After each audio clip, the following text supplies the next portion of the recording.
하나님의 귀한 축복이 오늘 여기 계신 모든 분들의 순간순간마다 함께 하시길 예수님의 이름으로 축원합니다.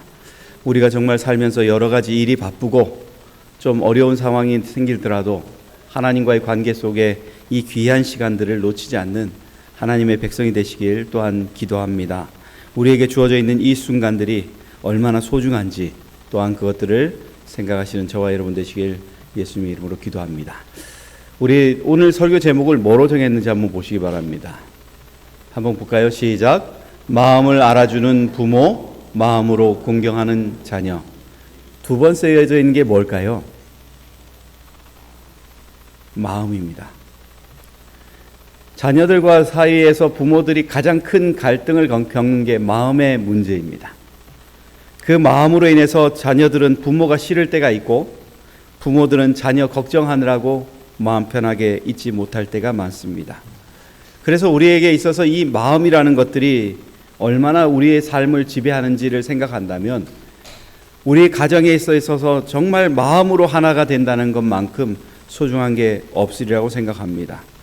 마음을 부모들이 알아준다면 자녀들 또한 지금보다는 행복하리라고 생각합니다.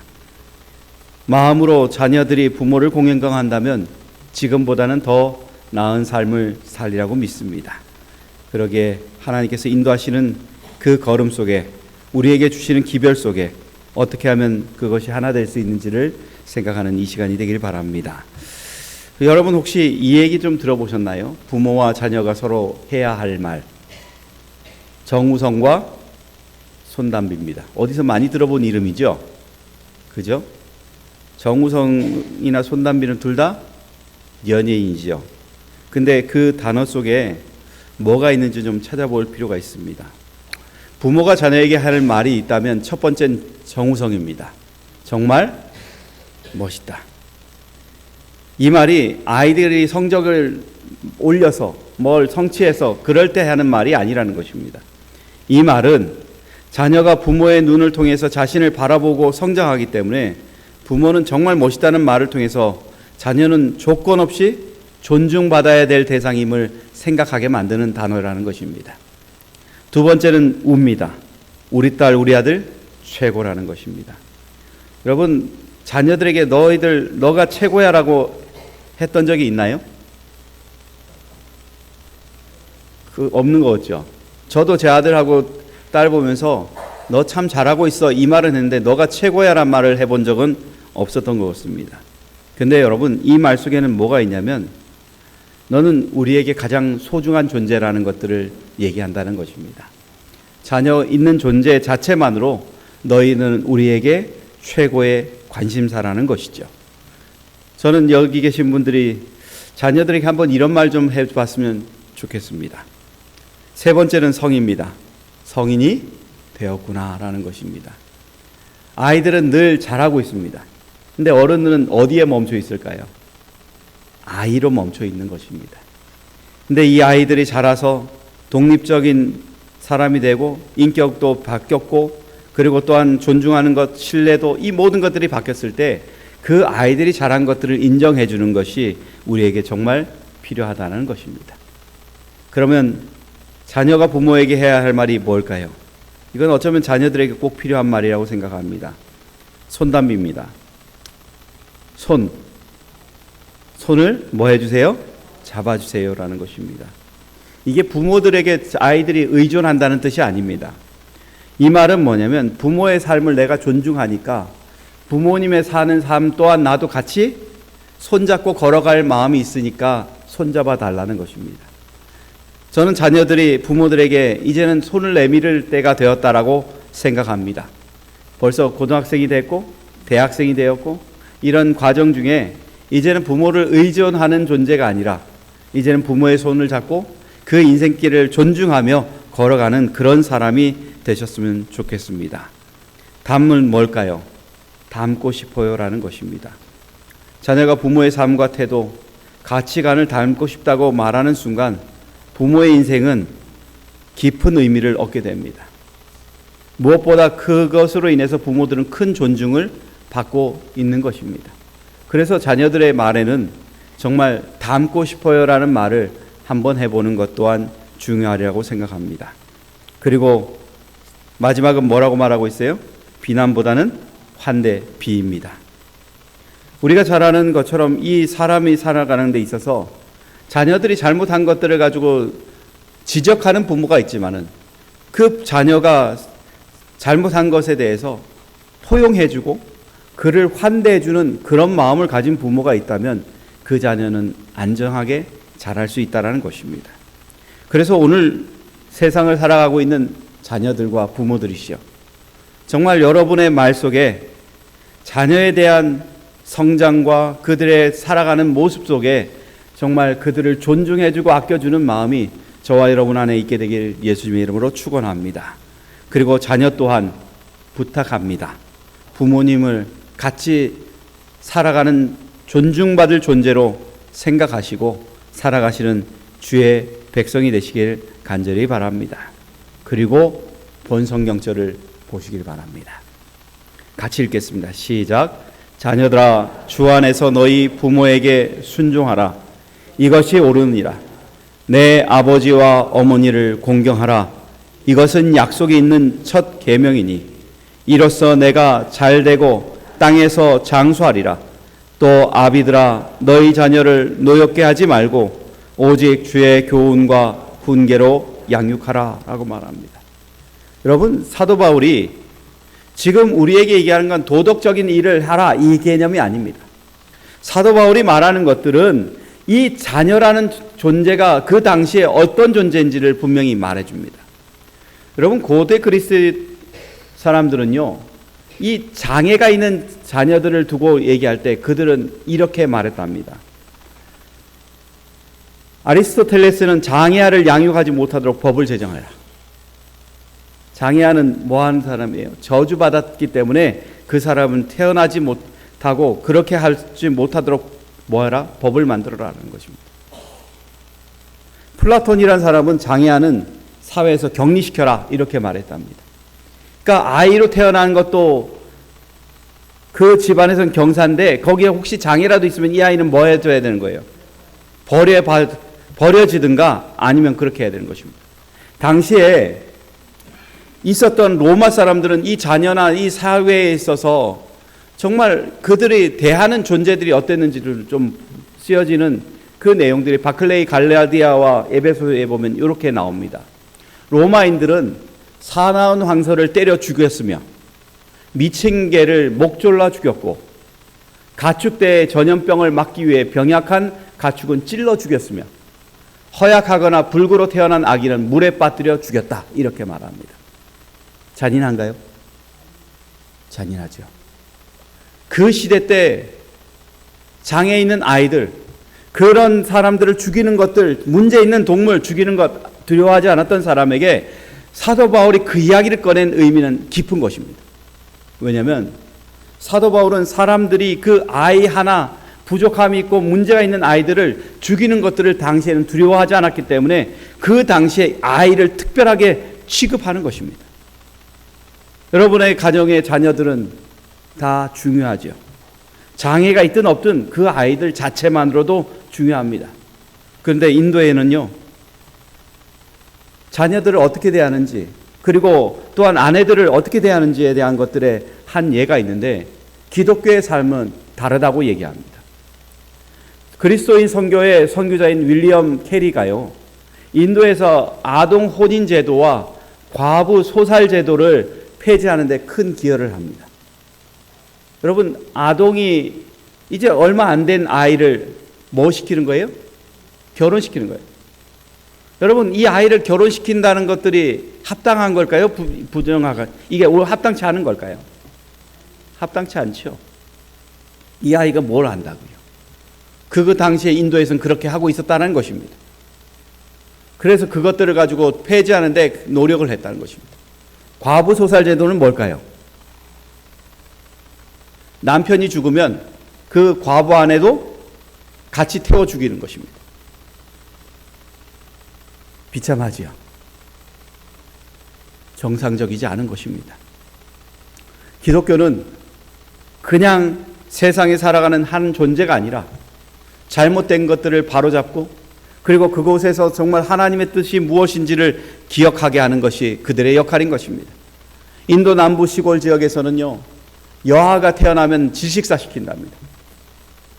독살하는 일이 있었고, 그래서 그것들을 막기 위해서 그리스도 교회의 병원들과 목사들이요, 이들의 집 문 밖에 아기 바구니를 두어가지고 이 아이를 거기다 넣어주면 데리고 와서 키워줬다는 것입니다. 그러니 우리에게 있어서 이 아이 한마디를 쓴 것들이 얼마나 중요한지를 좀 생각해 보는 것입니다.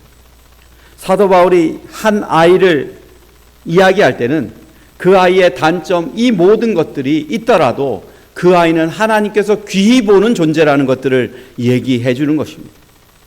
그래서 사도 바울의 말 속에는 정말 자녀들이 태어난 것들에 대해서, 자녀들은 그냥 태어난 것이 아니라 그 부모들의 보호함 덕에 태어났던 걸 기억하고, 이 자녀들이 해야 될 것들은 부모를 뭐하라고 말하고 있어요?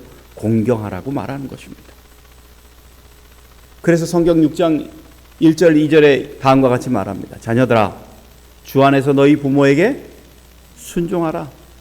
이것이 옳으니라. 내 아버지와 어머니를 공경하라. 이것은 약속에 있는 첫 계명이라. 정말 우리가 정말 하나님의 자녀로서 정말 부모를 공경하는 것들이 올바르다라면 마음으로 공경하는 자녀가 될 때 이것이 가능한 것입니다. 여러분, 남자의 삶이 행복할까요? 힘들까요? 여기에 한 사람이 있는데, 이 사람은 누구냐면 노라 빈센트라는 이 페미니스트이자 레즈비언입니다. 그리고 칼럼니스트입니다. 이 칼럼니스트가 궁금했던 게 뭐냐면 남자들의 삶은 어떨까 하는 것입니다. 그래가지고 이 여자가, 이 여인이 남자의 삶을 며칠 동안 살았다고 말해요. 534일을 살았어요. 얼굴에다가 이제는 분장해가지고 뭐처럼 바꾸는 거예요? 남자처럼 바꾸는 거예요. 둘 다 똑같은 사람이에요? 다른 사람이에요? 똑같은 사람인데 왼쪽을 보면 분명히 여자인데 오른쪽은 뭐처럼 보여요? 남자처럼 보여요. 그래가지고 이 사람이 남자가 되면 뭔가 액티비티하고 뭔가 대단할 거라고 생각하고 이 여인은 그것들을 시작하면서 기대를 했습니다. 근데 534일 지나고 난 다음에 이 여인이 체험한 것에 대해서 남자를 이렇게 썼다고 말합니다. 내가 처음에 프로젝트를 시작할 때는 남자들의 짜릿한 대형 라이브 공연을 보게 될 것이라고 믿었다. 하지만 그것은 공허한 가면 무도회에 불과했다. 남자로 사는 것은 늘 비현실적이고 한계가 있고 화나고 낙심의 연속이었다. 또 지시에 따라 행동하는 마네킹이 되려고 애쓰는 짓이었다. 남자들이 삶이 편안하다는 거예요? 팍팍하다는 거예요? 팍팍하다는 거예요. 자녀에 대한 무게나 이런 여러 가지 것들을 갖고 있기 때문에 바깥에 나가서 참 살아가는 것이 팍팍하고 힘들다는 거예요. 마네킹처럼 그렇게 움직여야 되고, 그리고 애쓰지 않으면 언제든지 잘릴 수밖에 없는 그런 신세가 남자라는 것을 보게 되는 것입니다. 그러면서 이 여인이 이렇게 씁니다. 남자들이 사실은 가면 뒤에서 울고 있다는 것을 깨달았다. 그들은 자기의 사이즈보다 10배는 큰 갑옷을 입고서 연기를 펼치고 있었던 것이다. 그들의 고통은 자신들의 노력에 의해서 조금씩 치유되겠지만 무엇보다 우리 여자들의 보살핌과 진정 어린 관심이 필요하다는 생각이 들었다. 여러분들이 생각하고 있는 아버지, 학생들이 생각하고 있는 부모의 모습은 그런 것입니다. 많이 포용해주고 많이 사랑해주는 것처럼 보이지만 단 한순간도 마음 편안하게 살아가지 못하는 가운데서 자녀를 케어하고 그들을 위해 헌신을 다하는 것입니다. 그러게 자녀들이시여, 하나님의 말씀에 귀 기울이시기 바랍니다. 하나님께서 이렇게 말합니다. 내 부모를 공경하라. 그리하면 너의 하나님 나 여호와가 내 주께 준 땅에서 생명이 길리라. 여러분, 우리가 살면서 공경한다는 말은 그냥 이루어진 말이 아니에요. 공경한 순종하는 것은 어떠한 것도 기대하지 않고 그냥 순종하는 것입니다. 그러나 공경은 내가 그것에 대한 가치를 알고 그분의 삶에 대해서 하나하나 존경하는 마음으로 그것들을 살아가는 것입니다. 그럴 때 하나님께서 약속하신 게 뭐예요? 내게 준 땅에서 내 생명이 길 거라는 것입니다. 내 부모의 심정을 알고 이해하는 자녀에게 세상을 살아가는 값어치가 아름답게 살아갈 수 있게끔 만들어 주신다고 하나님은 약속하셨을 뿐만 아니라 그들에게 복을 주시겠다고 약속하신 것입니다. 그리스도인에게 있어서 정말 필요한 것, 젊은 자녀들에게 필요한 것이 있다면 부모에게 순종하는 것입니다.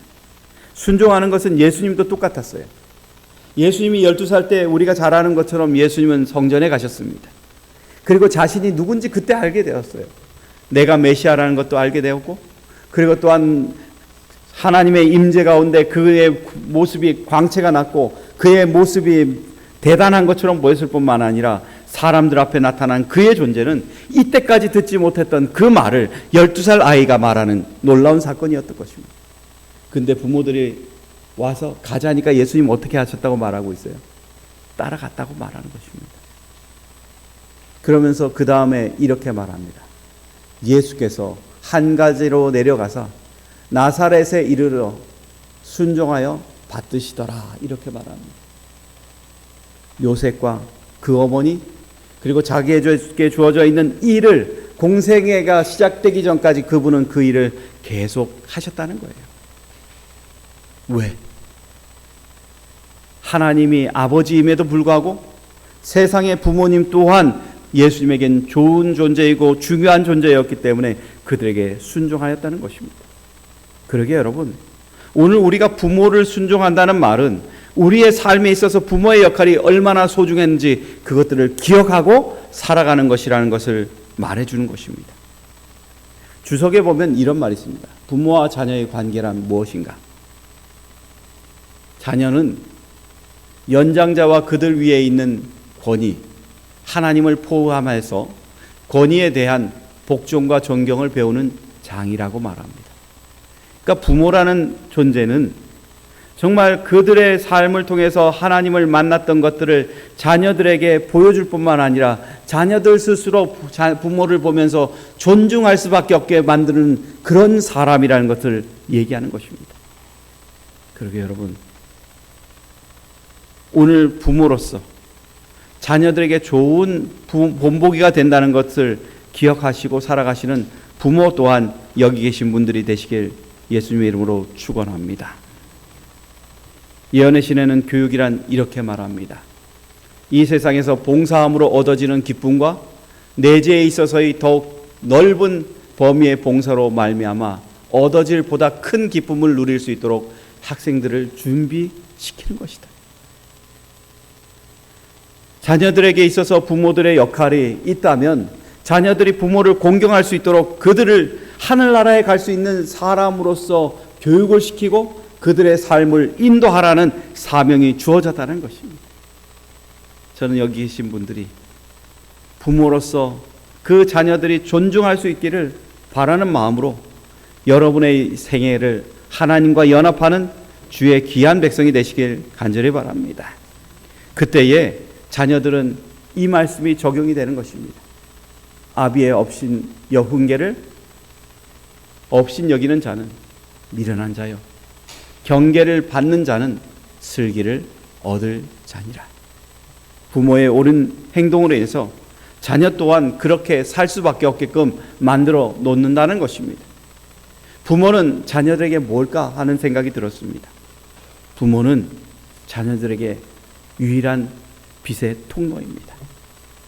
내가 하나님을 만날 수 있는 그 빛의 통로가 부모를 통해서 자녀들에게 전달되는 것이죠.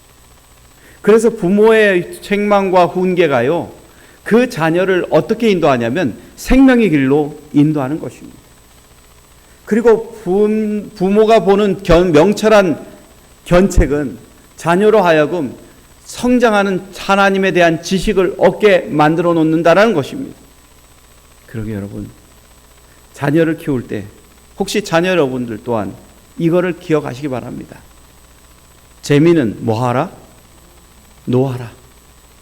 징계는 예스하라. 정말 자녀들이요, 바라는 것이 있다면 여러분의 삶에 있어서 여러분의 원하는 대로 살아가는 것들을 노하시기 바랍니다. 내가 원하는 대로 하는 것들이 결론은 중요한 어머니로부터 들려오는 하나님의 메시지를 거부하는 것이에요. 징계는 예스하라는 말은 부모가 경험상 있었던 이야기를 자녀에게 들려줄 때 그것이 그의 삶을 바꾸는 놀라운 삶이 되었다는 것입니다. 여러분, 혹시 이 사람 누군지 아세요? 마이클 타이슨입니다. 이 사람은 세계 챔피언이죠. 헤비급 챔피언입니다. 헤비급 세계 챔피언이었던 마이클 타이슨이요, 어디 살았냐면 미국에 있는 뉴욕의 빈민가에 살았어요. 13살 되기 전에 교도소를 몇 번 갔냐면 30번을 갔습니다. 그러니까 교도소 많이 갔어요? 13살 되기 전에 30번 갔으면요, 1년에 최소한 몇 번을 갔다는 얘기예요? 2번 내지 3번은 갔다는 얘기예요. 근데 아기 때는 빼야 될 거 아니에요? 그죠? 한 3살까지에서 5살까지는 빼야 될 거 아니에요? 그럼 얼마라는 거예요? 참 많이 갔다는 얘기입니다. 그런데 이 친구가 하루는 소년에 수감되어 있는데 타이슨이요, 전직 복서이자 교도관이었던 보비 스튜어트를 만납니다. 이 스튜어트가 이 타이슨을 보호하니 답답한 거예요. 그러면서 그가 한마디 아주 훈계를 합니다. 그 말이 이겁니다. 너는 신이 주신 신체를 가졌지만 정신은 쓰레기처럼 쓰고 있다. 규율을 지키지 않고 힘만 휘두르면 평생 감옥에서 썩을 것이다. 이 호통이요, 타이슨의 삶을 바꿔놨어요. 자녀들에게 있어서 부모들의 정말 사랑하는 마음으로 주는 훈계는요, 그의 삶을 바꿀 수 있음을 부모들이여 기억하시고 자녀들에게 훈계하는 것들을 두려워하지 않는 믿음의 부모가 여기 계신 모든 분들이 되시길 간절히 바랍니다. 그 자녀들이 정말 부모의 뜻들을 따랐을 때 그들의 삶이 달라집니다. 하나님께서 그들을 바꾸실 것입니다. 잠언서 2장 6절에서 8절에 이렇게 말합니다. 같이 읽어보겠습니다. 시작. 대저 여호와는 지혜를 주시며 지식과 명철을 그 입에서 내심이며 그는 정직한 자를 위하여 완전한 지혜를 예비하시며 행실이 온전한 자에게 방패가 되시나니 대저 그는 공평의 길을 보호하시며 그 성도의 길을 보전하려 하심이니. 사랑하는 자녀들이시여, 그리고 부모들이시여, 자녀들이 잘 되기를 바란다면 좋은 샘플이 되셔야 되고, 그리고 자녀들이 정말 바른 길을 가길 원한다면 부모의 훈육을 두려워하지 않으므로 하나님께서 원하시는 그 백성으로서 세상의 지식과 명철에 있는 사람으로 살아가시게 되길 예수님의 이름으로 축원합니다. 두 번째는 우리가 봐야 될 것들은 마음을 알아주는 부모가 필요하다는 것입니다. 에베소서 6장 4절에 이렇게 말합니다. 같이 한번 볼까요? 시작. 또 아비들아 너희 자녀를 노엽게 하지 말고 오직 주의 교훈과 훈계로 양육하라 라고 말합니다. 여러분, 주의 교훈과 훈계로 양육하란 말에, 양육이란 말에 좀 귀를 기울일 필요가 있습니다. 양육하다란 말은 교육하란 말입니다. 여러분, 혹시 여러분의 집에는 화단이 있나요?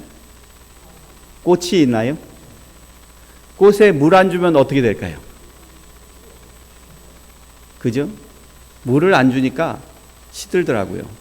그리고 조건을 안 맞추면 꽃이 말라 죽을까요? 살아 있을까요? 저희 교회 앞에 오다 보면 바나나 잎처럼 이렇게 생긴 그 뭐라 그래야 되죠? 그 꽃, 그걸 하여튼 바나나 잎처럼 생긴 이게 있습니다. 꽃, 이 야자수라 그러나요? 그게 있습니다. 보면은 여러분 그게 말라 있나요? 살아 있나요? 한 번도 안 보셨죠? 살아 있는데 말라 있어요. 물을 주는데도 말라 있어요.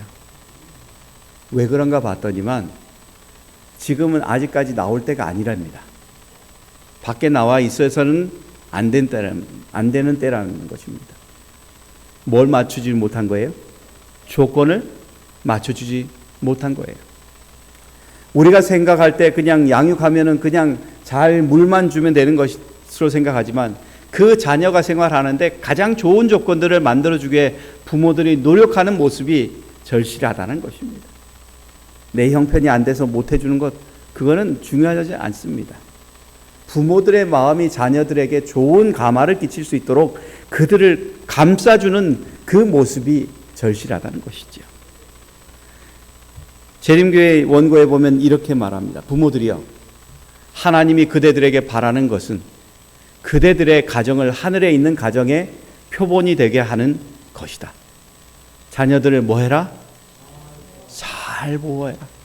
전 이 말이 와닿더라고요. 잘 보호해라. 그들에게 부드럽고 친절하게 하라. 아버지와 어머니와 자녀들은 사랑의 황금사슬로 연결되어야 한다. 잘 정돈되고 잘 훈련된 한 가정은 세상에 있는 모든 설교보다 기독교의 능력을 나타내는 데 더욱 큰 힘이 있다. 자녀들이 부모들을 어떻게 모방하는 가를 실제로 깨달으면 부모들은 모든 말과 행동을 삼가할 것이다. 이렇게 말합니다. 부모의 책임이 있을까요? 부모가 화난다고 애들인데 너 이렇게 하는 것들 하나님께서 원하신다는 거예요? 안 원하신다는 거예요? 원하지 않으신다는 것입니다.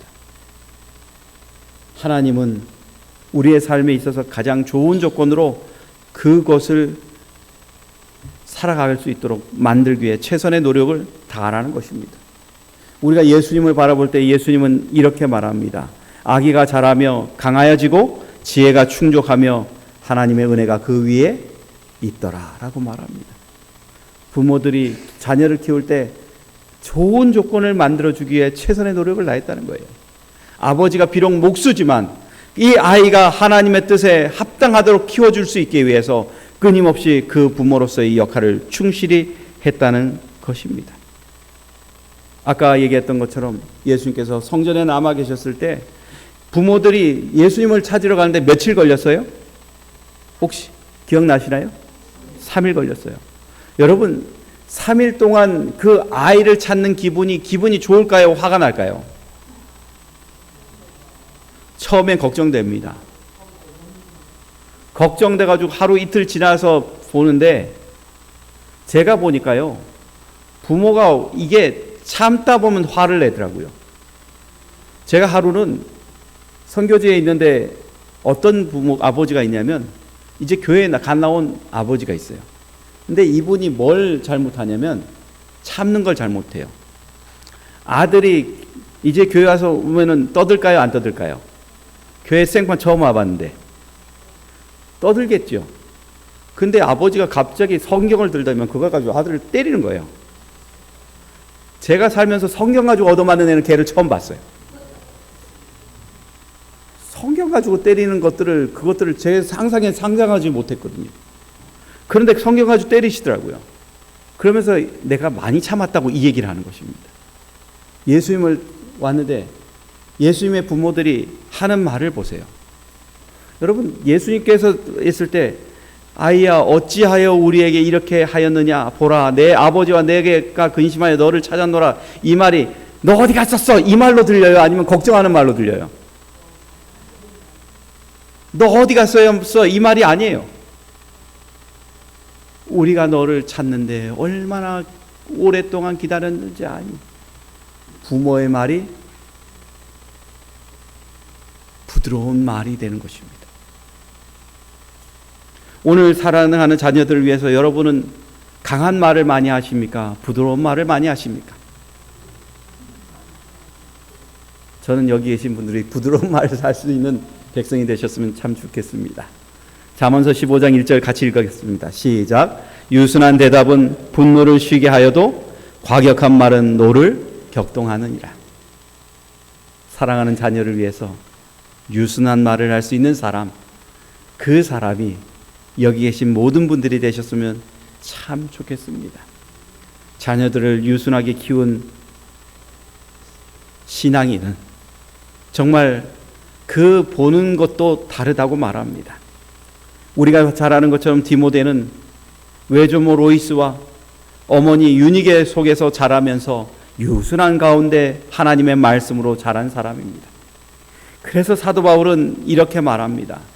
자녀를 키울 때 진짜 잘 키우려면 뭐로 키우라고요? 성경으로 키우라는 것입니다. 내가 어려서부터 성경을 알았나니 성경은 능히 너로 하여금 그리스도 예수 안에 있는 믿음으로 말미암아 구원에 이르는 지혜가 있게 하느니라. 모든 성경은 하나님의 감동으로 된 것으로 교훈과 책망과 바르게 함과 의로 교육하기에 유익하니 이는 하나님의 사람으로 온전케 하며 모든 선한 일을 행하기에 온전케 하려 함이니라. 이 부모들이 자녀를 뭘로 키웠다는 거예요? 성경으로 키웠다는 거예요. 그래서 오늘날 살아가는 마지막 시대에 살아가는 우리에게 하나님께서 예언의 신을 통해서 들려주는 건 이것입니다. 같이 한번 보겠습니다. 노란색입니다. 시작. 성경은 아동의 최초의 교과서가 되어야 한다. 뭐가 되어야 된다고요? 교과서. 태어나자마자 만나는 최초의 교과서가 하나님의 말씀이 되어야 된다는 것입니다. 그거에서 이 아이가 이 말씀을 통해서 정말 하나님께서 그의 심령을 붙들고 변화시켜 줄 수 있는 힘이 거기서 발생될 수 있도록 그렇게 해야 된다는 것입니다. 그것이 부모들의 해야 될 역할이라는 것이죠. 자녀가 잘못할 때 우리는 채찍을 가합니다. 그것이 그 아이에게 구원이 필요하다면 채찍을 가하는 것입니다. 행동이 잘못되어서 구원에 관계되는 때 문제가 있다면 채찍을 가하는 건 괜찮습니다. 그러나 여러분, 그 채찍이 몽둥이가 되는 것보다는 정말 그 아이를 사랑하는 마음으로 드는 매가 되어야 된다는 것을 여러분 기억하시기 바랍니다. 제가 하루는 한 장로님을 만났습니다. 장로님이 아이를 키우는데 이 아이가 어느 날 갑자기 돈을 빼가더래요. 이 한참 이제 문제 많을 때 되면 아이들이 생길 수 있는 문제 중에 하나가 이렇게 도벽이 있는 것입니다. 근데 그 도벽이 생긴 아이를 위해서 부모가 선택한 게 뭐냐면 학교를 보내지 않은 거예요. 근데 이 아이가 하도 사고를 많이 치니까 이 아이가 무슨 생각이 들었냐면 앞으로 나는 학교를 못 가겠구나 이 생각이 들었던 거죠. 아버지가 학교 가란 말도 안 하고 가서 밭일을 시키니까 이 아이는 이제는 자기는 앞으로 뭐만 할 것처럼 생각하는 거예요? 밭일을 하는 거예요. 얘가 밭일을 한 건 아니에요. 심부름하고 이런 것들을 했지만 그 일을 하면서 이 아이가 느꼈던 이야기를 하는데 그랬다는 것입니다. 앞으로 학교 가기는 글렀다 이거였다는 것입니다. 갔다 오고 난 다음에 하루 종일 힘들어서 쉬고 있을 때 아버지가 아무 말도 안 하는 것입니다. 그리고 다음날 아침에 부모들이 어떻게 했을까요? 이 아이를 학교를 보냈습니다. 이 아이가 행복했을까요? 슬펐을까요? 행복했어요. 자기 친구들 만나고 이렇게 하는데. 근데 이 아이의 기억 속에 부모의 사랑의 채찍이 이 아이의 마음을 울리고 난 이후에 지금 장성에서 이 아이는 어떤 아이로 바뀌었냐 그랬더니만 길을 가다 1,000만 원을 주었는데 그 1,000만 원을 들고 안식일이니까 안식일 예배하고 뭐 활동하다 보니까 못 가서 일요일날 아침에 가서 득달같이 경찰서에 갖다 줬다는 것입니다.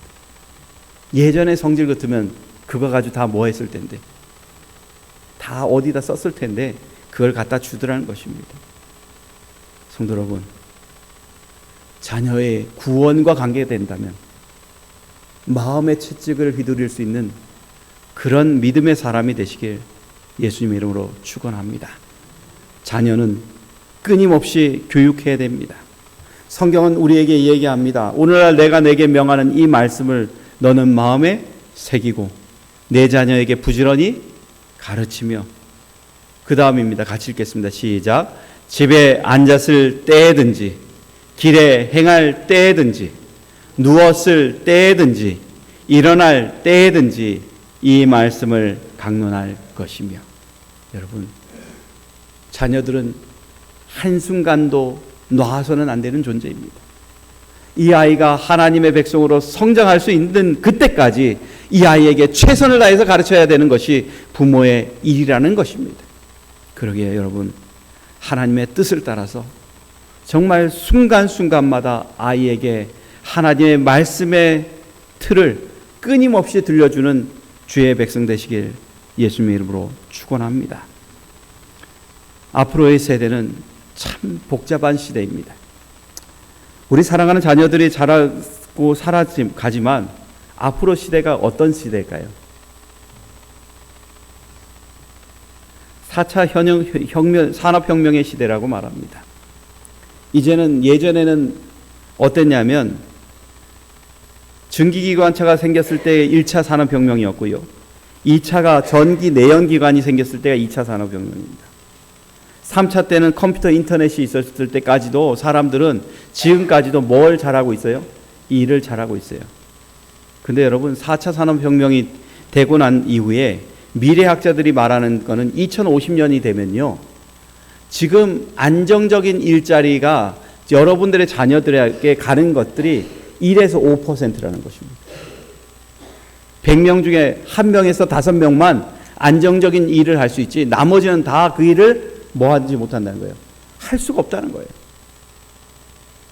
그러다 보니까 부모들이 지금 뭐에 집중되어 있냐면 우리의 아이를 여기서 살아남게 하려고 하는 노력을 많이 기울이고 있습니다. 그래서 아이들에게 책이 좋다고 그러니까 책을 읽어주는 랩탑 같은 거, 이런 것들을 가지고 사는 것입니다. 탭 같은 걸 사요. 그래가지고 아이에게 끊임없이 들려줍니다. 그런데 그것이 중요한가? 아니라는 것입니다. 이런 것들이 아무리 발달되고 하더라도 정말 중요한 것들을 놓쳐버리면 아무것도 아니라는 거예요. 백소영 교수라는 강남대 기독교 교육학과 대학원 교수가 한 말이 있는데 이것입니다. 새로운 사회를 경험하지 못했기에 자녀들에게 구체적인 방법을 알려줄 수는 없지만 기술적인 부분보다 교육의 본질로 돌아가야 한다.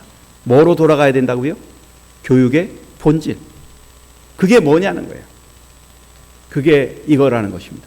하나님이 인간에게만 주신 창조성, 관계성, 주체성을 키워준다면 자녀가 자신의 재능에 따라서 삶을 살 수 있다. 바로 하나님께서 원하시는 그 교육으로 돌아가야 된다는 거예요. 지금의 시대는 4차 산업혁명이라는 이 놀라운 시대 속에 살아가는 아이들이 어떻게 살지를 걱정하는 것이 아니라 이 속에서 그들이 인간의 본질의 목적을 잊어버리지 않도록 그들을 신앙으로 다시 회복해야 된다는 것입니다. 그것이 우리에게 주어져 있는 과제라는 것입니다. 마지막 시대라고 말하는 이 시대에 사람들은 사랑하는 것이 다릅니다.